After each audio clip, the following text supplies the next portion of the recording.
செய்து போற்றணும். நான் அடிக்கடி சொல்லிகிட்டே இருக்கிறேன், வழிபாட்டில் முக்கரணமும் சம்பந்தப்படணும்.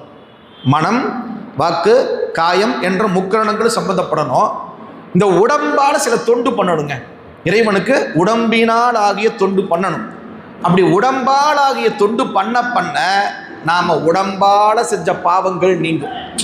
பெரும்பாலும் உடம்பை கொண்டு தானே நம்ம பாவம் செய்கிறோம்.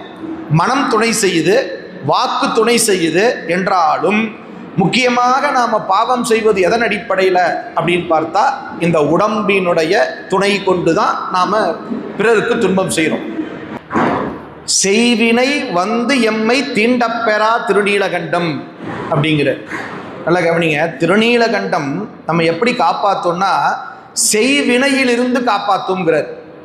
செய்வினை அப்படின்னா ரெண்டு விஷயமா எடுத்துக்கலாம். நம்மை நோக்கி பிறர் செய்யும் வினை. நம்மளை நோக்கி பிறர் வினை செய்கிறாங்க, அது நல்லதாகவும் இருக்கும் கெட்டதாகவும் இருக்கும். அப்போது பிறர் நம்மை நோக்கி செய்யும் வினை, நாம் பிறரை நோக்கி செய்யும் வினை. நாமளும் பிறருக்கு நன்மையும் செய்யலாம், தீமையும் செய்யலாம். ஆக இந்த வினையை ஒட்டுமொத்தமாக அது நீக்கிடுமாம். செய்வினை வந்து எம்மை தீண்டப்பெறா திருநீலகண்டம்னர். இன்னொரு அர்த்தம் பாருங்க, செய்வினை என்பது வினைத்தொகை.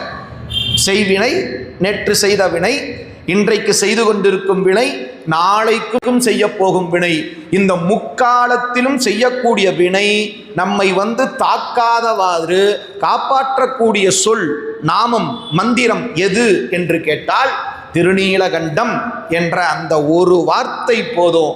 அது சிவநாமம். அந்த திருநீலகண்டம் திருநீலகண்டம் திருநீலகண்டம் என்று சொல்வோமேயானால் அது நம்மை நிச்சயமாக காப்பாற்றும். அவ்வினைக்கு இவ்வினையாம் என்று சொல்லும் அகுதறிவீர், உய்வினை நாடாதிருப்பது உந்தமக்கு ஊனமன்றே.